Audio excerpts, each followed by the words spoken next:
imagining their teacher on the seat in order to take to mind how it comes that one has any teaching to give, and this helps to cut any pride of, you're sitting on the main seat. I don't know if it is the nicest seat here.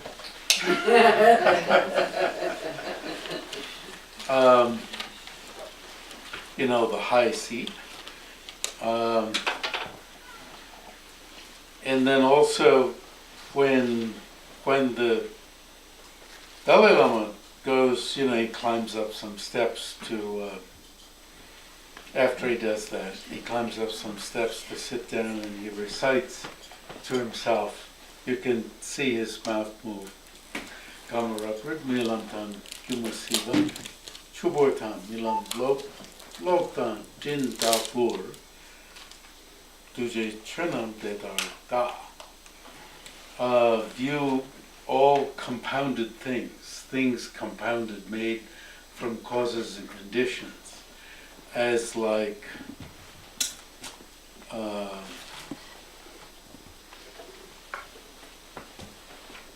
a magician's illusions that can just disappear.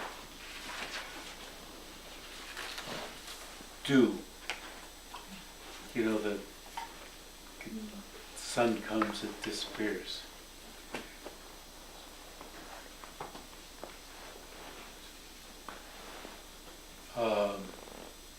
Water bubbles.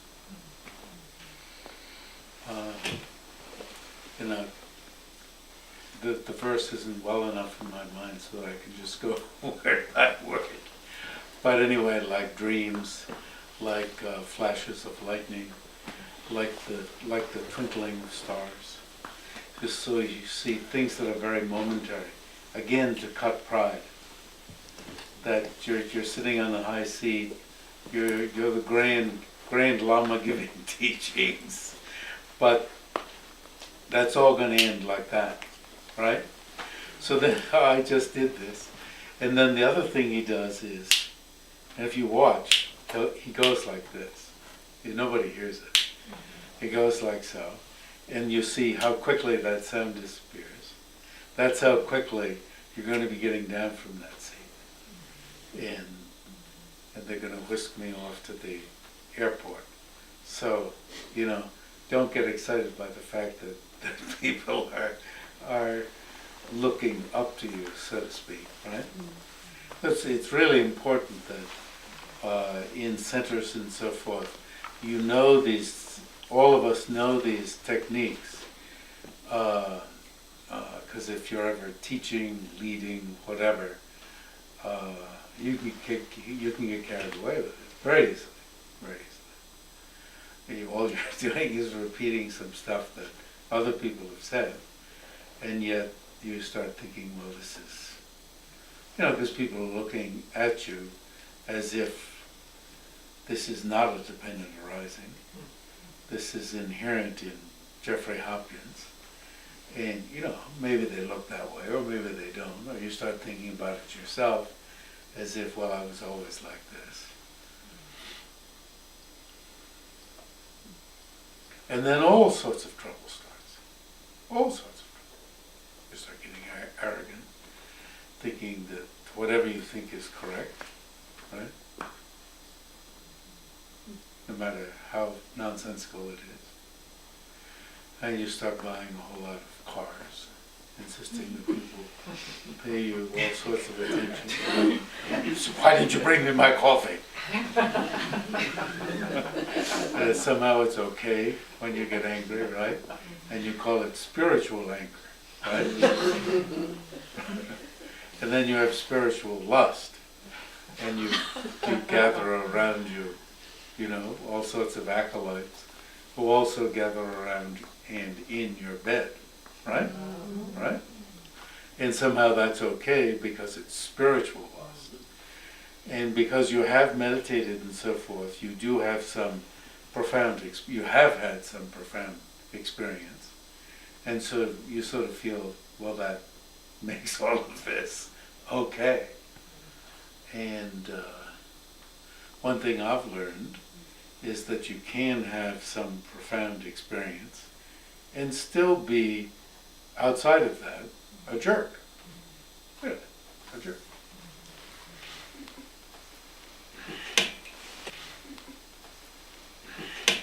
Said I should write my biography, and if I ever do, that'll be the purpose of it, to show that you can have some truly profound experiences and still, outside of it, be a real jerk, make some real mistakes, and therefore should have a sense of humor. It's as simple as that. It's not that you can't get to a level of having profound experiences that get rid of the possibility of being a jerk. But you have to be very aware and watch for your jerkness, right? And have a sense of humor about it. Oh, I was flying high, but wow, I'm still pathetic.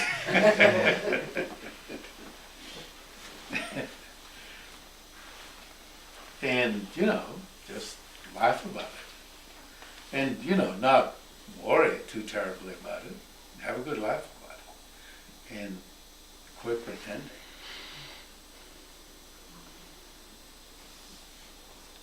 Yeah. One day at the monastery in New Jersey where I lived for 5 years, 63 to 68, really fantastic sort of meditation in my room. I came out and was coming into we had built a temple, and I was coming into then the living room, and Geshe Wangyo, who at that point was somewhat portly, not very portly, and we were passing, I was coming into the living room, he was coming out of the living room at the same time, and so we were squeezing through the door, and what was going through my mind was, get out of the way, you fat slob. This is my teacher. So, you gotta have a sense of humor. Otherwise then, right? What do you think? I'm superior to my teacher. And my anger is justified.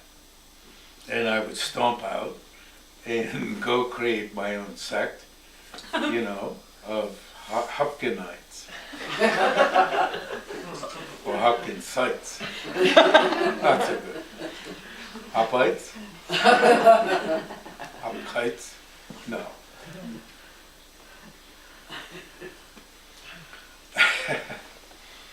Or just laugh and stay. So,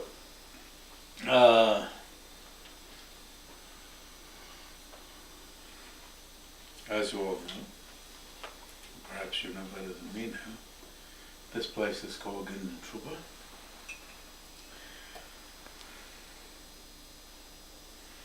And as this book, Advice on Dying, nowadays called Mind of Clear Light, although now we've decided that the original title was better.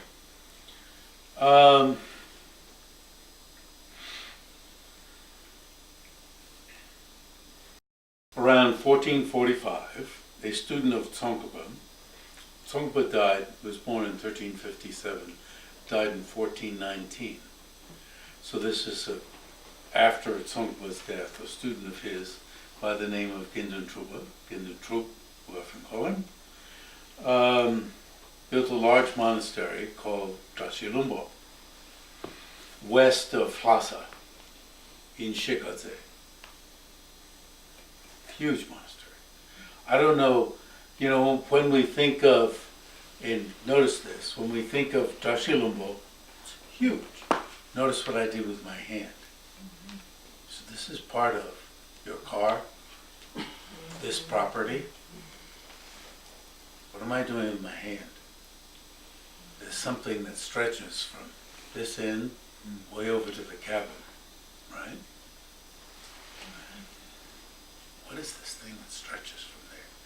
And then Drashilumbo, I've been there. And I'm not quite clear on it, but I have some memory of it, right? And so I'm not quite clear at the building at this end, that was huge. Now I don't know what part, a little smaller, right? What part of it he built, right? Okay, anyway. Called Drashilumbo, Mount Luck in Shigatse. Ginentru retroactively came to be called the first Dalai Lama. So he was the first Dalai Lama, but not during his life. Not even during the life of the second Dalai Lama. But even the second Dalai Lama was not the Dalai Lama during the life of the second Dalai Lama, okay? This is like if somebody decided, in my third incarnation to call Jeffrey Hopkins something or other, right? Then I would be something or other Lama. So, he wasn't the Dalai Lama during his life. He wasn't even the Dalai Lama during his next life. During the one after that, he then became the Dalai Lama. Okay? So it's good to keep that straight. Ginten Trungpa was the first Dalai Lama. Eventually. Retroactively. Posthumously. Interesting. That's right.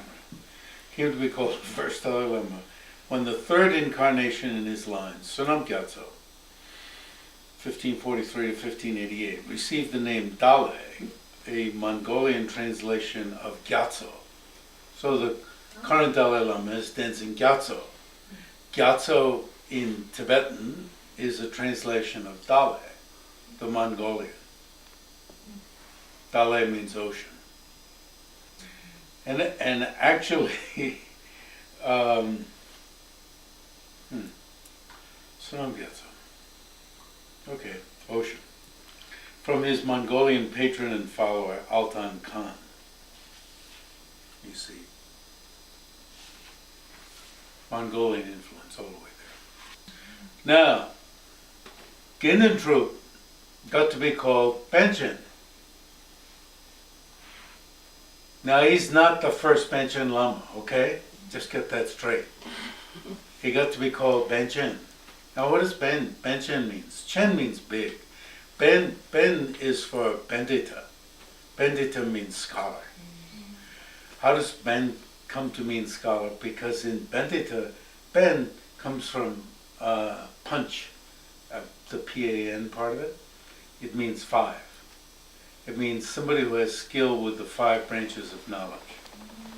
So the point I'm making is this is somebody who had great scholarship, great dominion over the 5 branches of knowledge.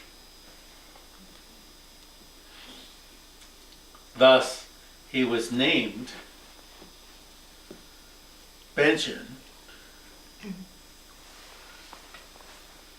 What do we have? We say Pandit Nehru and so forth, right? There was a great scholar during that period, Podong Chole Namgyal. And Podong Chole Namgyal posed many questions to Ginten Trungpa. Ginten Trungpa answered all of his questions. So Podong Chole Namgyal named him Panchen. Podong Chole Namgyal was, the story I've heard, is that he had 7 secretaries working and dictated 7 books simultaneously, 7 different books simultaneously. So I guess to be called Panchen by Podong Chole Namgyal was a nice thing. So Ben is not Tibetan, it's Sanskrit, Pandita. Chen is Tibetan, which is Maha, so Maha Pandita. So it's a mixture of Sanskrit and Tibetan.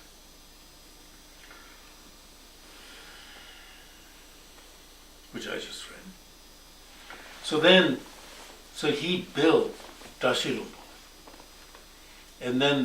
And so he became abbot of it. And the successive abbots who were elected and served terms were called Benchen. Makes sense. Although, and because they were elected, they were likely also Benchen. Maybe not at that level, right? Great scholars, because they were elected. But then in the 17th century, the fifth Dalai Lama gave that monastery, Dashilumbo, to his tutor. So his tutor became the Benchen Lama because he became the abbot. So this is not elected. The Dalai Lama, the fifth Dalai Lama, was very powerful.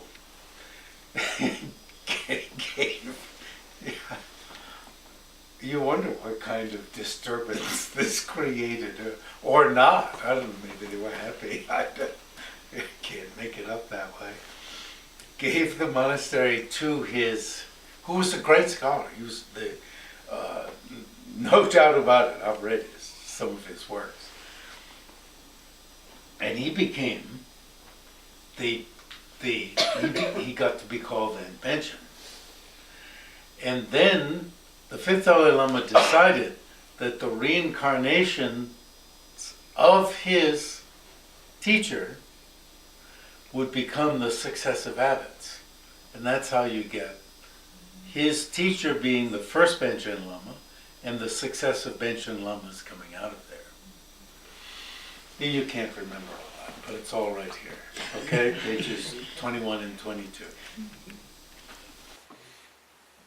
So, what I would take from this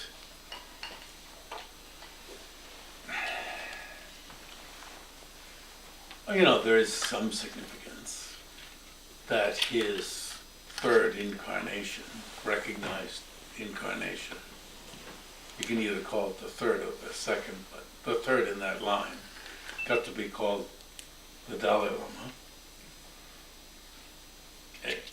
There's some significance to that. But the tremendous significance is that this person, after whom the center is named, was a great scholar, skilled in the 5 topics of knowledge.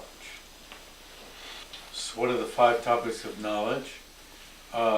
Grammar, which means Sanskrit, and that means how words are formed and so forth, like Panini, although the Buddhists didn't use, at least in the works that I've seen, they didn't use Panini, they used other grammarians.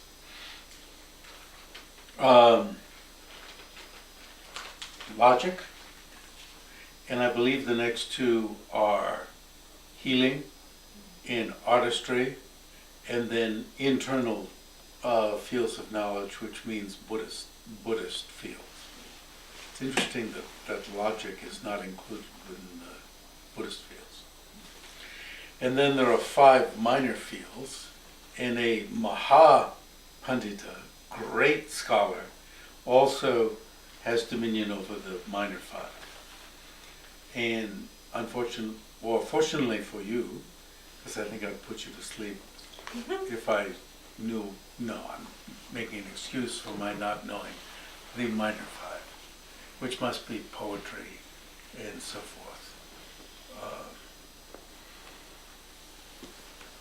I don't know. So you knew all 10, supposedly. Sometimes people get called by names that they don't deserve. So, I think it has something to do with this center also. That there's an emphasis on learning that's put to use in meditation. That it's not, probably not primarily a place just of devotion, guru devotion or whatever devotion, but not, of course, lacking practices of devotion, blah, blah, blah, but a place that's interested in learning. In becoming enlightened, His Holiness uses the first mentioned Lama,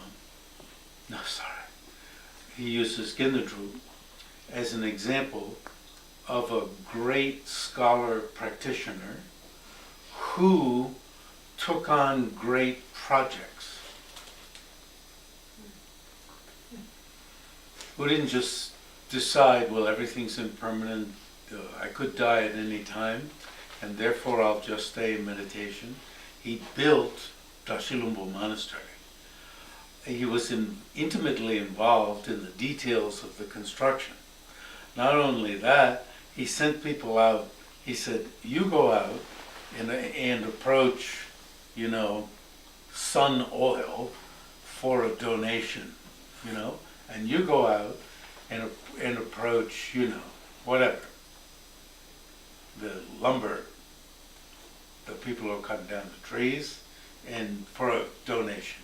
And you go out and approach the, Canadian Medical Association for a donation.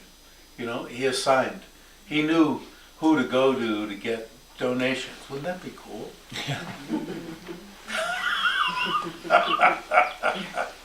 Not only to have a leader who knew who the people was, but to have students. But actually, when you have a leader who knows who to go to, they probably, all you have to do is go, The students probably feel, I couldn't do that. But then because you're going in the name of the leader, anyone can probably go do it. Anyway. It's really, it's a marvelous story. Because motivated by compassion. You do what you can do. You do whatever your area is. My area is writing books. It's easy to complain about people who are not doing as much as they could, right? And oneself in the process not do what oneself can do. Yeah. All right.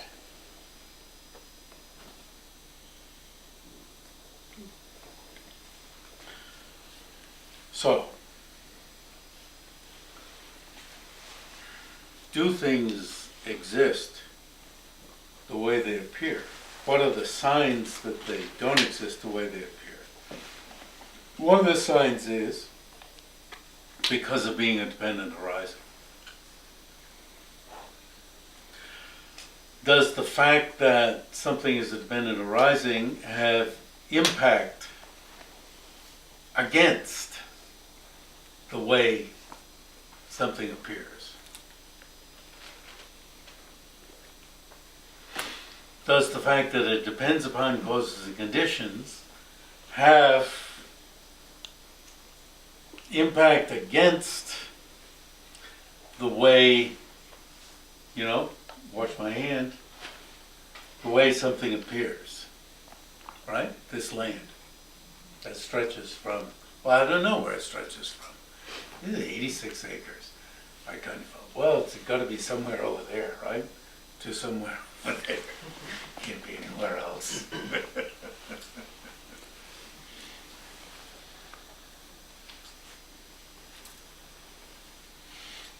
Is there any such thing? Oh, this is falling all over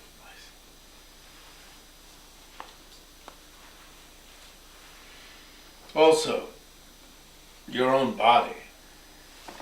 It's got to be, my body has to be somewhere on this chair, right?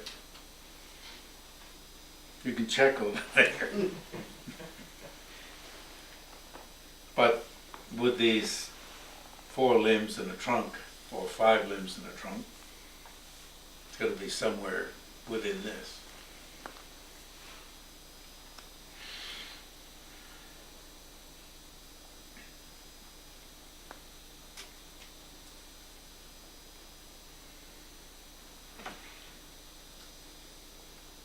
So does dependent arising, the fact that my body arises independent upon causes and conditions, does this have any impact against how it appears?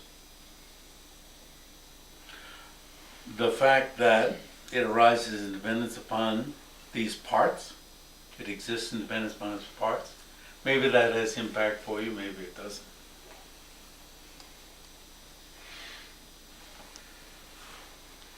Okay, another type of reasoning, basis designation, object designated.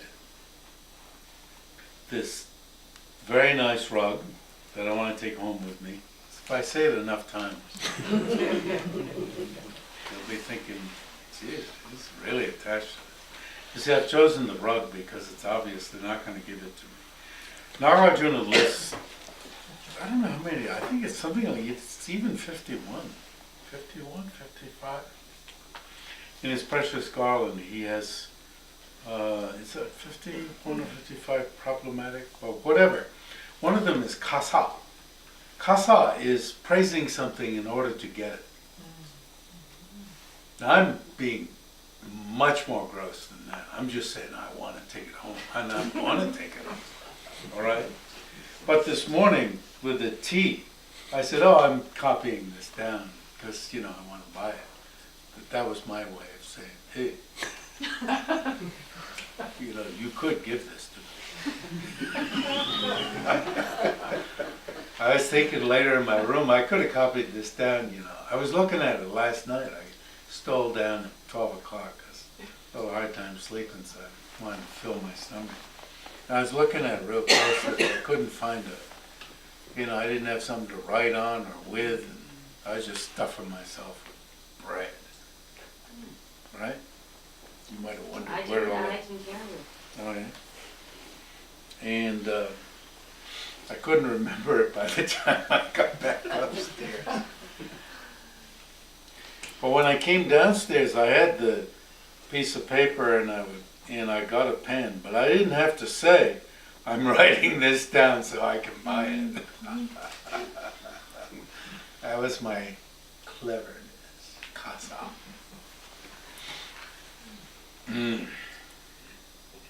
So of course they bit.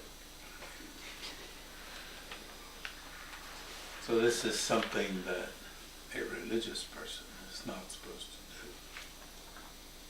do. Yeah.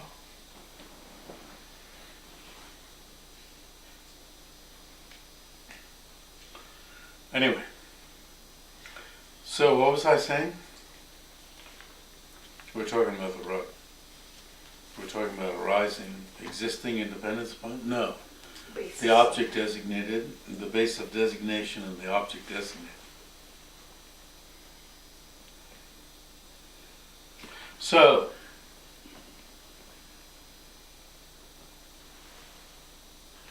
or take your body, 4 limbs, a trunk. Let's have a separate one and a head, okay? That's even a little better. Don't want to call it the trunk, right? 4 limbs, a trunk, and a head. Base of designation. The object designated is your body, my body, whatever, right? And if your body is one with that, then your body is multiple. It's 1, 2, 3, 4, 5, 6. You've got 6 bodies. Yeah, come on. You got 6 bodies?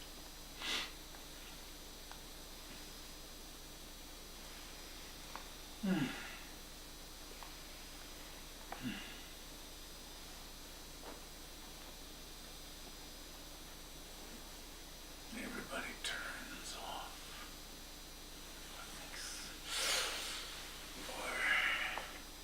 Or it's just one body. This is just not multiple. The right arm is the left arm. The left leg is the right arm. Is the left leg the right arm? No.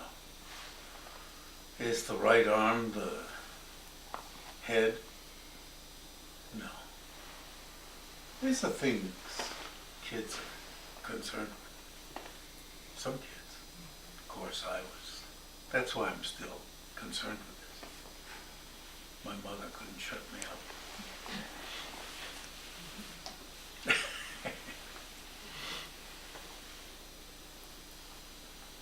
When you go to the movie theater, you have to buy 6 tickets.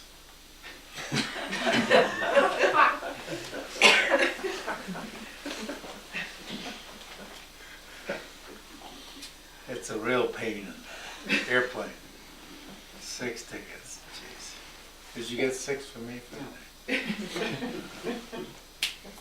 not a very big plane.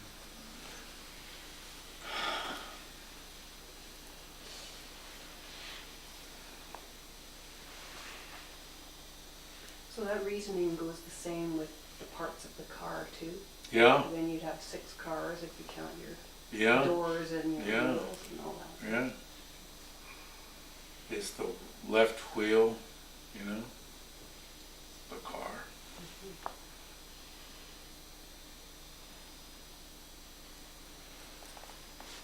Otherwise, since the car is one, all of these bases of designation will just have to collapse into some vague mass, which is impossible. 6 times 6 is 360 full circle.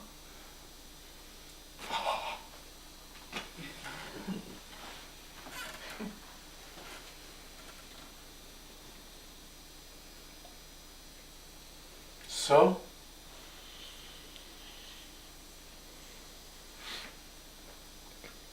and there's some, it's almost like there's some deep point here.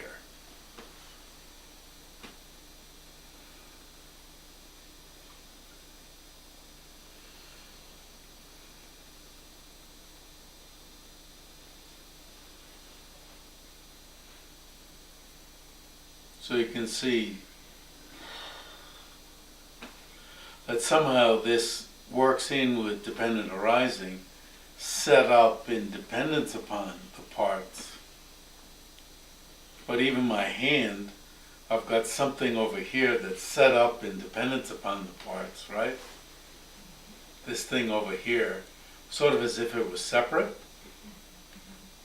But if you cleared away, if it was separate, if you cleared away the parts,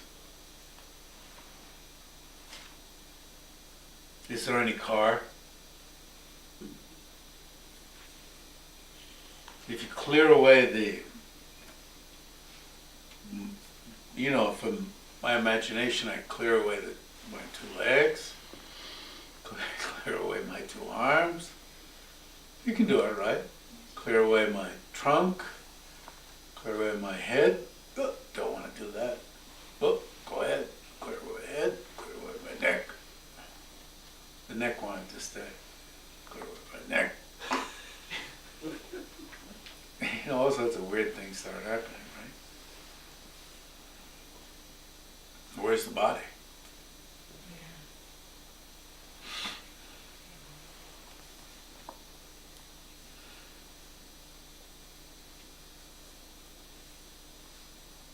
So even dependent arising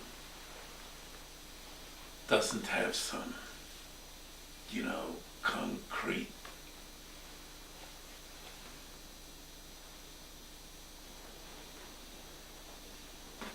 There's a Tibetan word, tok tok. It's like concrete, tok tok. Massive.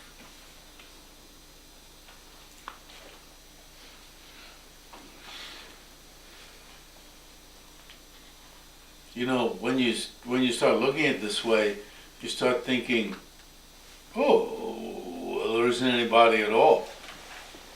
You know? And that's when you begin making some progress. when you're thrust out to nihilism, I mean that the doctrine is not nihilistic, but when you're thrust out to nihilism, you begin getting some idea of how radical this is. And you know, the text keeps saying this is not nihilism, but it's, as one scholar yogi said, it's like mounting a wild horse, trying to ride a wild horse. It's not going to be easy. You're thrust to the nihilist side. As the Dalai Lama said one day, I was translating for him in Dharamsala, and he had a chair that had an arm, and he said, you go like this, you go to the extreme, you know, nihilist side. You can't posit the object at all anymore. And then, when you start positing the object, you go back to the other side, and you end up making it overly substantial, overly dokdo, overly concrete.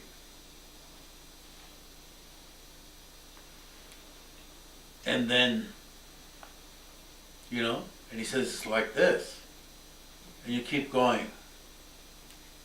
You know, it's not easy.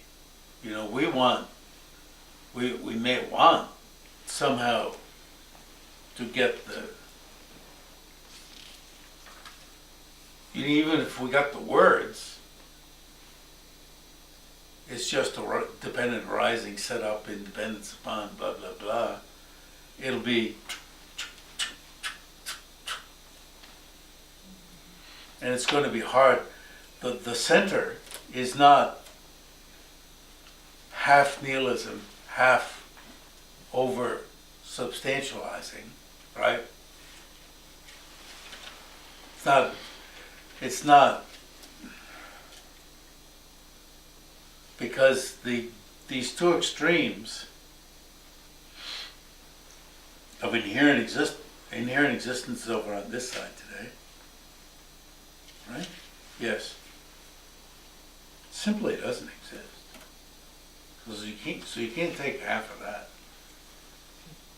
Total non-existence of the object, that doesn't exist either. That's completely wrong. The center is not some like fine point. You know, the middle is not just some fine point here, tippy. Actually, it's, when you get there, it's reality. You know, it's not like, you know, we talk about the extreme of nihilism, the extreme of over substantializing things. And it's true, there are chasms. There are chasms in the sense that when you fall to them, you get into trouble. And it's sort of as if the center is this, well, we're on a plateau here, on the plateau in the middle, and you got to keep from these extremes. And that's true to a certain extent. However, when you get to the center, there are no chasms. There are no chasms. It's reality.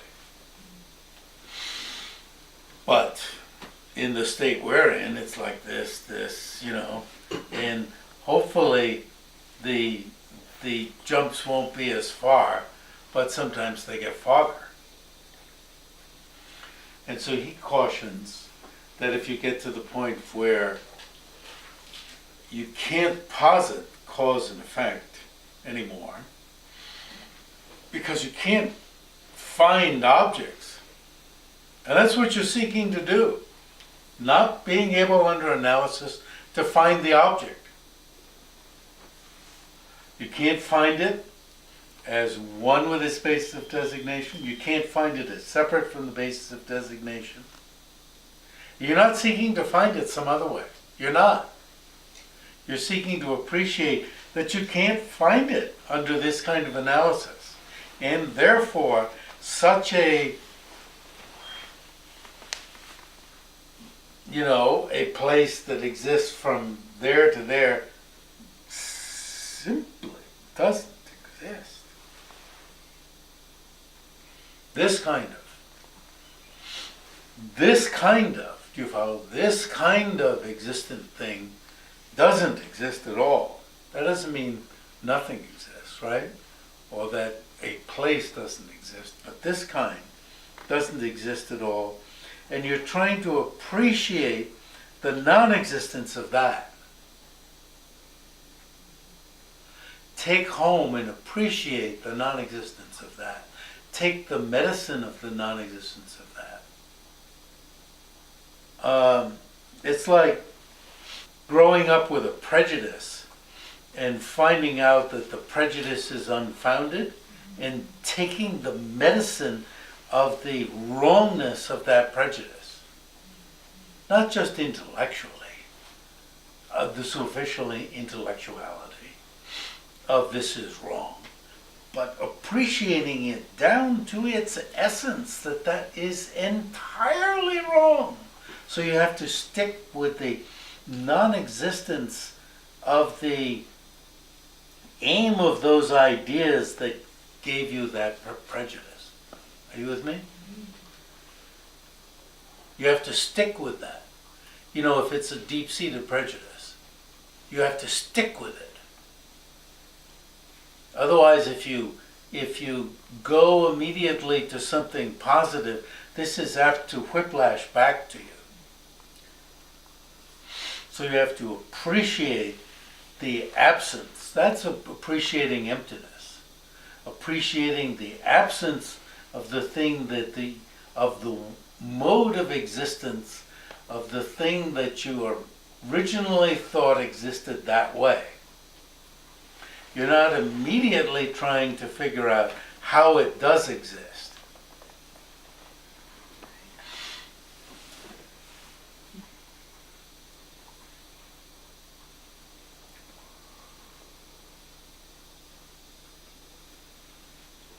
An example is given of somebody who's got a few fields that are fenced and got a prize bull or some sort of big animal like that, and searches for it in this field and then closes the gate, searches for it in that field and closes that gate, searches for it in the third field, and it's not there.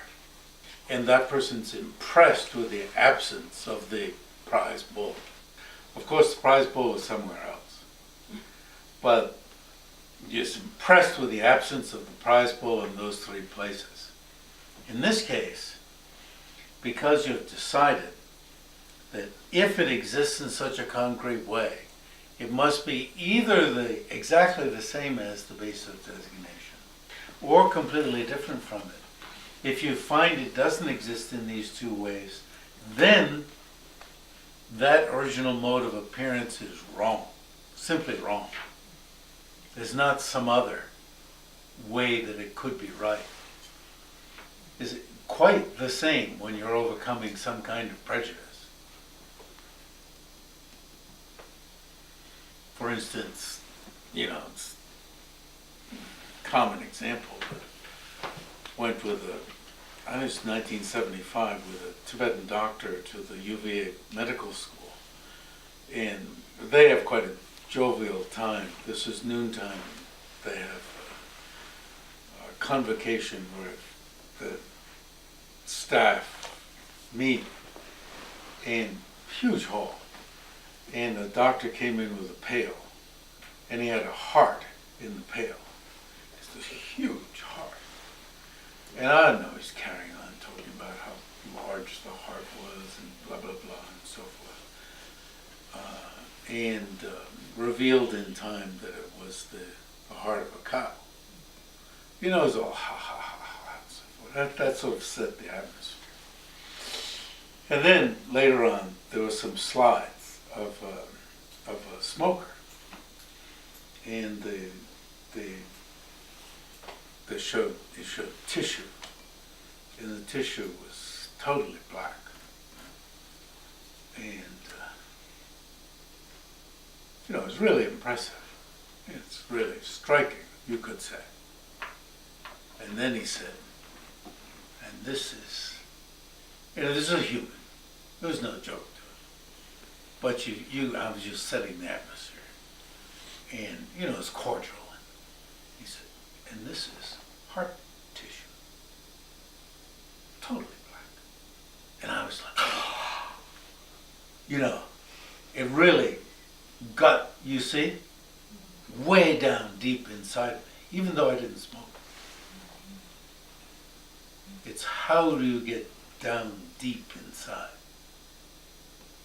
How do you reverse error down deep inside? How do you reverse assent to how things appear? So it takes meditation. It takes this step of whatever, we called it a year, but a period of time being able to catch how things appear. Then the second period of time was, what was the second period of time? Hmm? Each was a year, but doing what? Basis and basis. Oh, the basis designation and the object designated. And then the third year was To compare them. seeing that, if What's the relationship between the first one and the second one? if it exists the way it appears, then it's going to have to be either one with the basis of designation or completely separate from the basis of designation. And then in the fourth so-called year, right?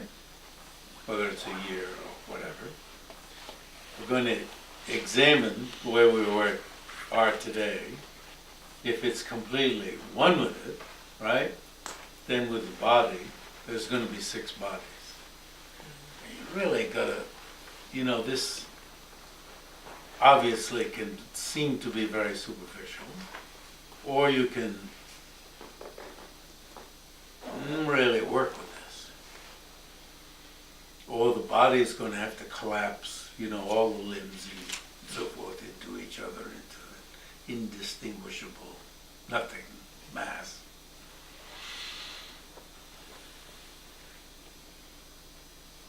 And that's going to have an impact. I mean, when it works right, it's going to have an impact, you see, if you did that second year right, and the third year, it's going to have an impact on the original thing that you saw. That kind of thing, that type of appearance is wrong, doesn't exist. That melts away. That, like that bull you didn't find, and you become impressed with its absence. So that, it's emptiness.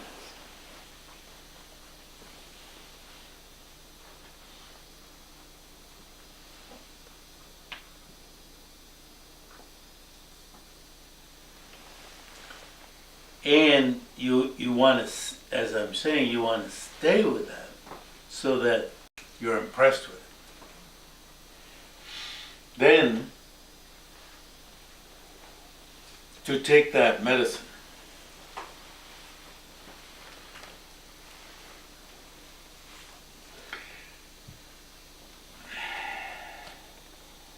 and as I was saying, it can be like trying to ride a wild horse.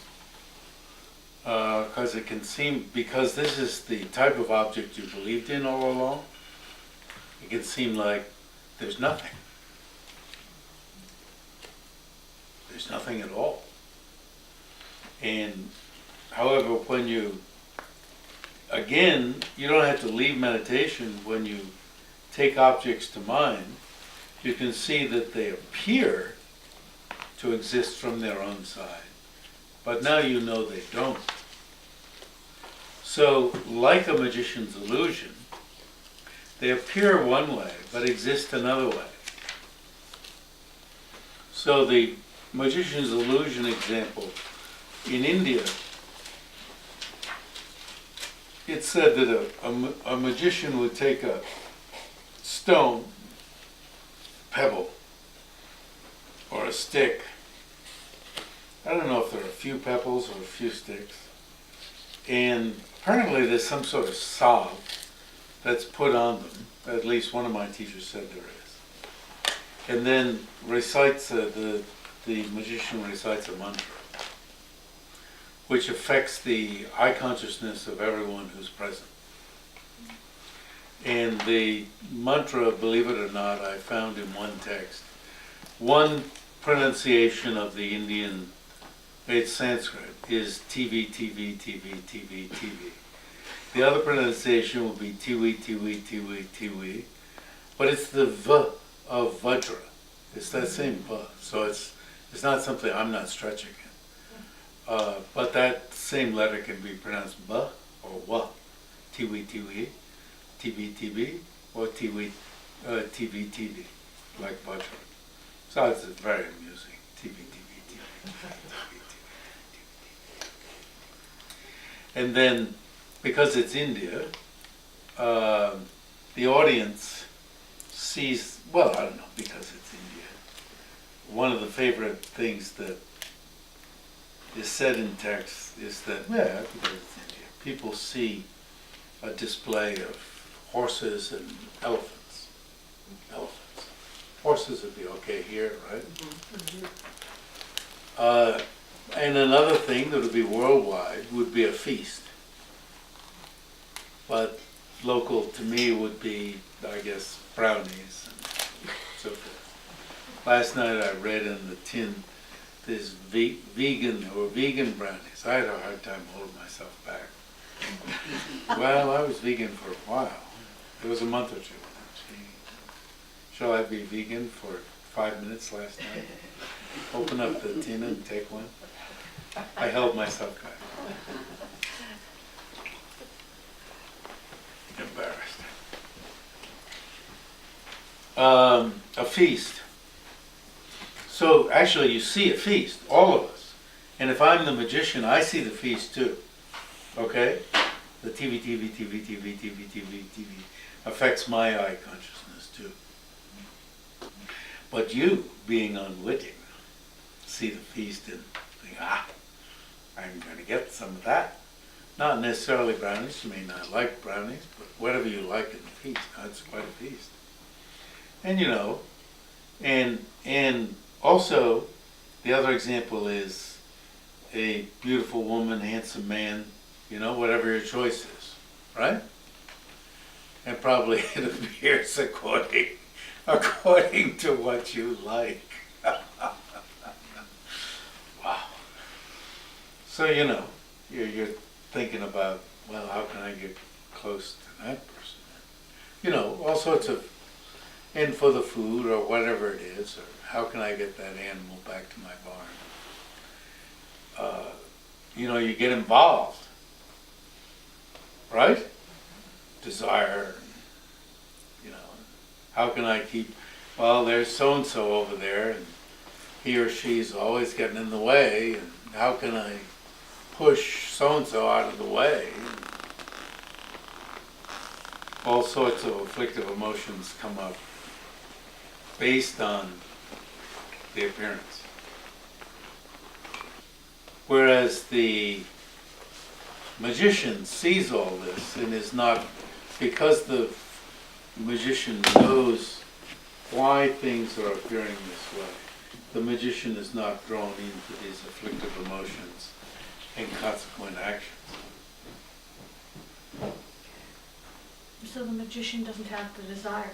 No. So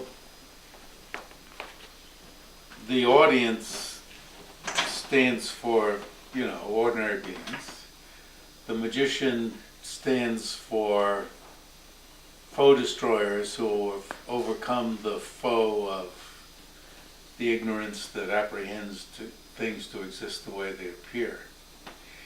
And then there's another element of the example, which is somebody who comes after the mantra and just sees pebbles and sticks. And this is said to be, this is compared, stands for the Buddha. Buddha sees exactly what's there. That's instructive.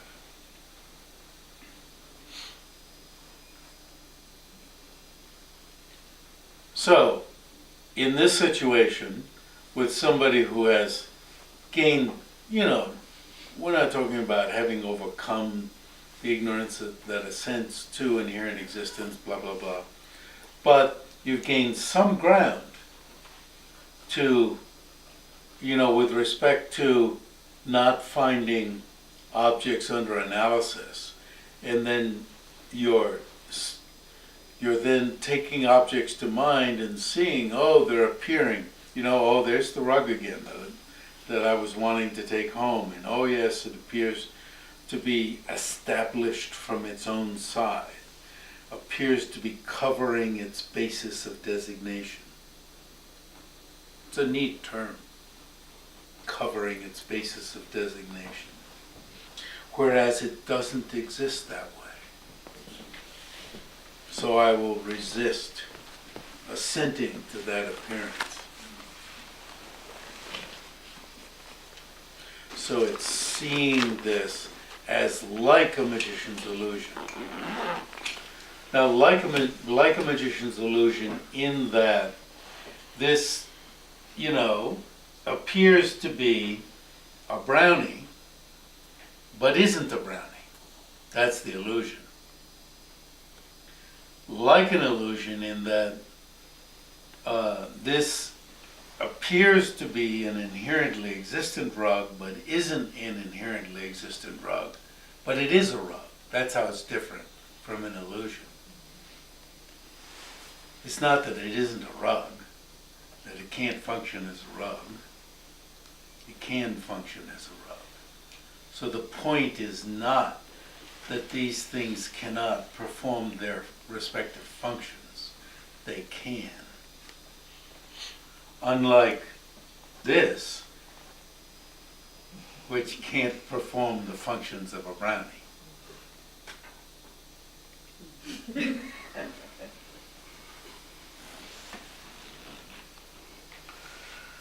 So, Genentru, despite the fact that he was an adept, that's the last part of his name, Truba means Siddha, which means adept, that he was an adept who knew not only in a scholarly way, but in an experiential way, such matters. He, out of compassion, acted to help. Why? Because he understood that his own suffering came from misidentifying that things do exist from their own side, and thereby was drawn into counterproductive emotions and actions that drew himself into trouble, and that he had seen what was behind this process and extended that to others, and saw that others bring themselves into problems in that same way. And this instigated even more compassion. Compassion becomes more realistic. And seeing that, wanted to create an institution to further the teachings, in this case of Tsongkhapa, in Shigatse, and built this marvelous institution. So then,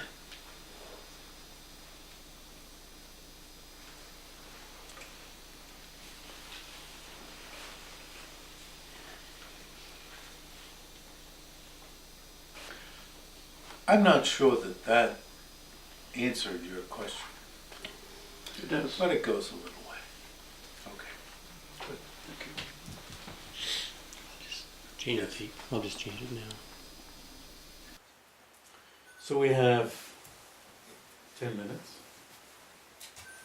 A little more time than usual, maybe 12 minutes.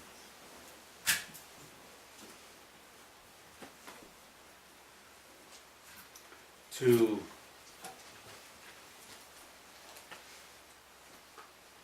oh yes, this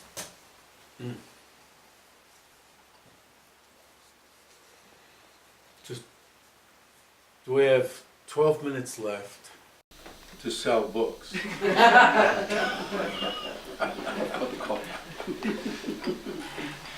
This book has already been sold, yes. I was, want to gleefully say that this book, when I went to New York in June to hear the word that the next book in this series has been accepted, which is called Compassion, the Global Solution, which is actually a book that, gee, I really am selling it, aren't I? It's terrible. Anyway, I'll just make a joke out of it and that'll make it seem suitable.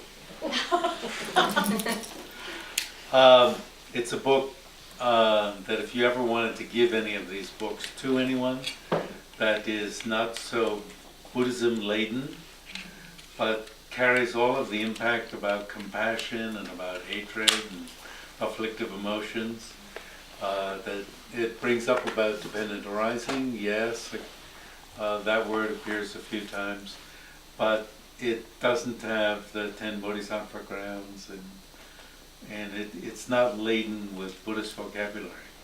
It's much of the same material, but very focused on these topics, and they like it a lot. Anyway, when I was there, and every time you go, you're taken out to lunch by the publisher, and I was told that this is selling like hotcakes. So it's the first in the series, How to Practice, has sold very, very well. And this one now is selling very, very well. That means that the others are not selling very, very well. This really, I'm taking joy in this, okay? And it's fine to take joy in something that you've done well, okay? Pride is another matter. Pride means you're not going to do more because you're satisfied with what you've done and you're making more out of it than you should. Taking joy taking joy in virtue, for instance, means you're going to do more of it. They don't do any advertising. This is a major publisher, and they don't do any advertising at all. It's all word of mouth, and this means people have been saying, "Oh, this is a good book. You ought to get it." So I'm really, really pleased about that. Now, this is not the point. No, this is why we're going back to the original title of this. We're trying to work on the subtitle. But even becoming enlightened, somehow thinking maybe the title isn't the right title. The original title was How to Become Enlightened. And thinking maybe that should be the title. I was looking at this last night, which is what His Holiness was lecturing on, and that I made this book from, how to see yourself as you really are. It's very complicated. It's very complicated.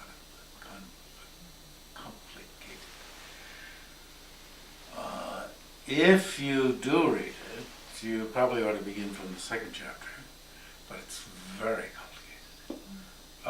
What I do suggest is emptiness yoga. So what I am saying is, beware. This is something you might want to read a paragraph of every now and Maybe I shouldn't say that. No, move it. Oh, that's okay. Got it now. Thank you. Wow. I have to learn how to do this. Yeah, this is good. This is, Yeah, this don't is cover perfect. the cut. Thank you.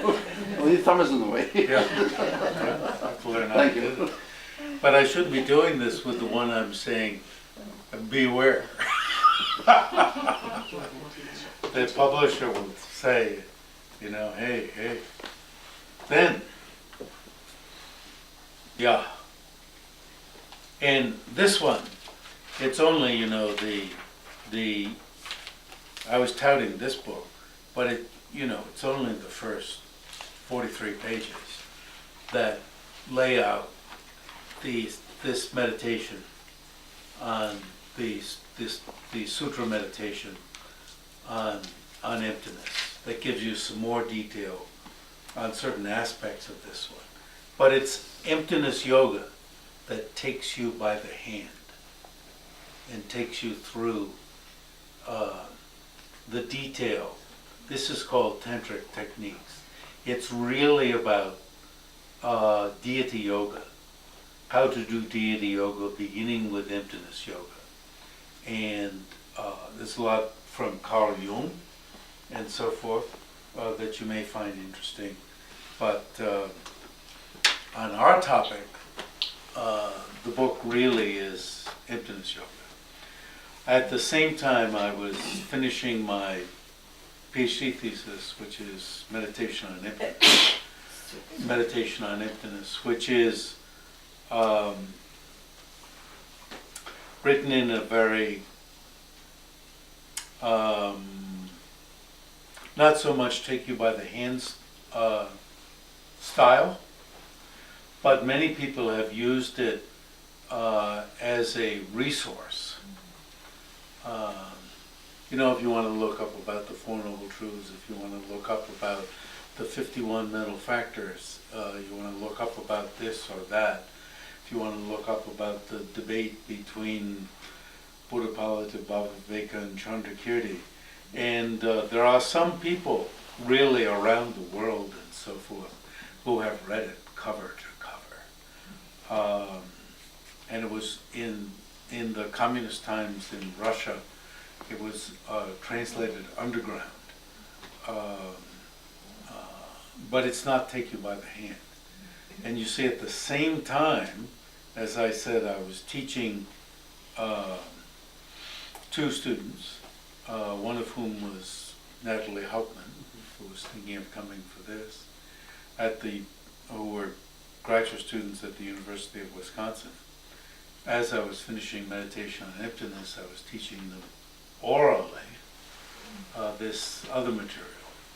So it's very much taking you by the hand and showing this very material that we've been talking about, which is a thick text that one of them, Joe Wilson, typed out and made into a very nice book that I then edited.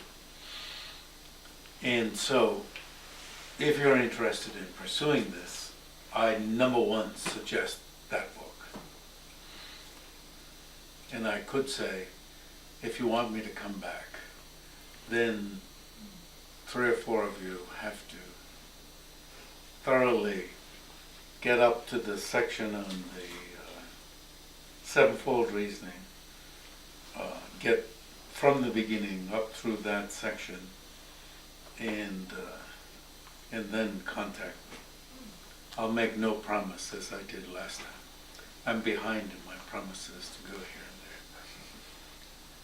and there. Not that I'm not enthusiastic about what you're doing here and so forth, okay? But I'm behind. I've slowed down some. Then we have 5 minutes left. Questions, reflections, objections. Benjamin said he has to be asked to speak in order to speak. Just thank you I'm for, just joking. thank you for being here. Since you put me on the spot, just thank you for being here. Okay. I appreciate it very much.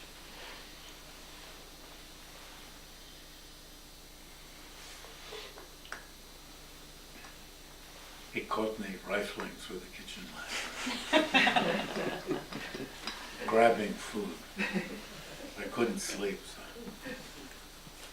grabbing that, what kind of cake was it? The bread, Oh, yeah, the zucchini bread. zucchini bread like this.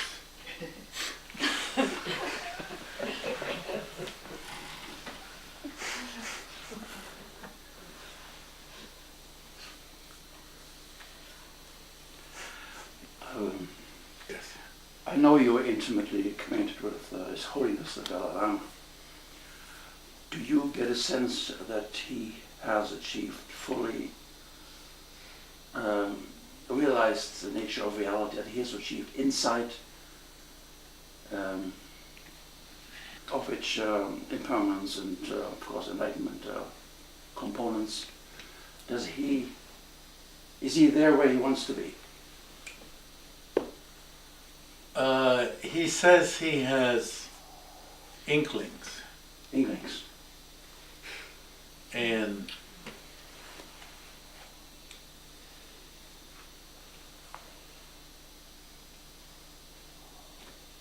So he's a seeker like all of us. that's what he says. Very modest of him. Yes. And he is a person with a sense of humor. Yes, I And, noticed. Yeah.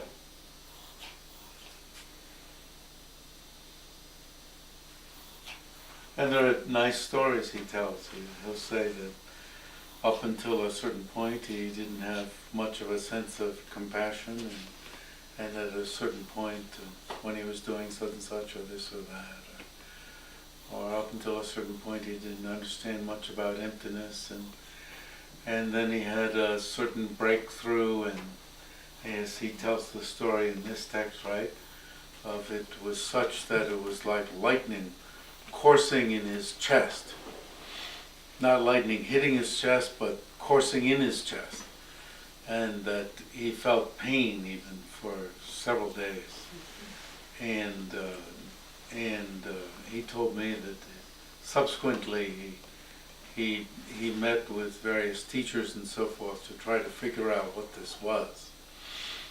And eventually he came to the conclusion that this was some preliminary stage of realization called correct assumption, which is prior even to inference. You know, he placed himself very low. And so if correct assumption is that powerful, you know, that's very beautiful. How where he placed himself eventually. God, he said he was like 35 when that happened. Mm. Something like that in that book.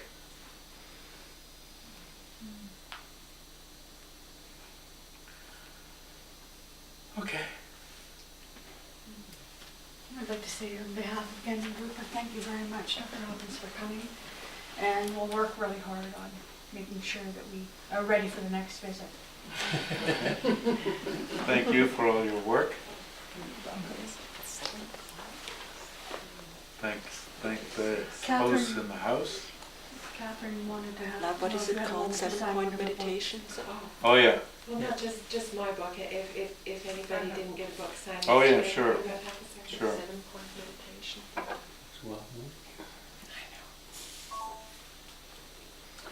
Very good.